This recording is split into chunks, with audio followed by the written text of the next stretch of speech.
அண்ணா அறிவின் உச்சம். அப்படிப்பட்டவர் என்ன துணிவோடு பேசினார் என்று தயவு செய்து தெரிந்து கொள்ளுங்கள். இங்க பாருங்க, யாரா இருந்தா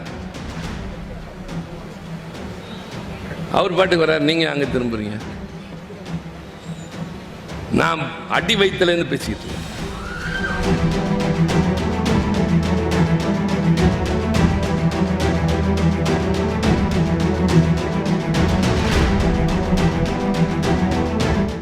அலர்ட் ஆயிட்டீங்களா? இந்த நாட்டில் இனி தமிழும் ஆங்கிலமும் மட்டுமே. உட்காரியா.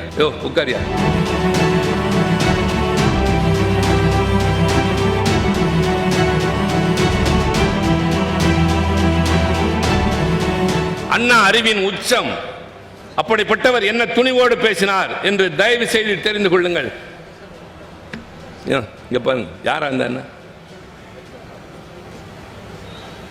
அவர் பாட்டுக்கு வர்றார், நீங்க அங்க திரும்புறீங்க. நான் அடி வயிற்றுல இருந்து பேசிக்கிட்டு இருக்கேன்.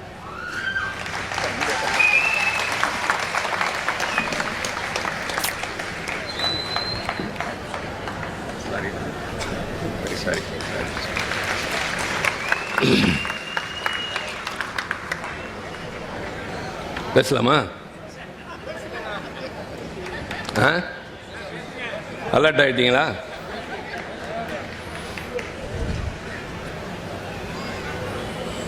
இந்த நாட்டில் இனி தமிழும் ஆங்கிலமும் மட்டுமே. உட்காரியா என்று தீர்மானத்தை நிறைவேற்றிவிட்டு அடுத்து அண்ணா சொல்கிறார், இந்தியாவில் எல்லா பகுதிகளிலும் இருப்பது போல தமிழ்நாட்டிலும் என்சிசி என்ற ஒரு அமைப்பு இருக்கிறது, நேஷனல் கேடட் கார்ப்ஸ், தேசிய மாணவர் படை. அதில் உத்தரவுகள் எல்லாம் இந்தியில் தான் பிறப்பிக்கப்படுகின்றன.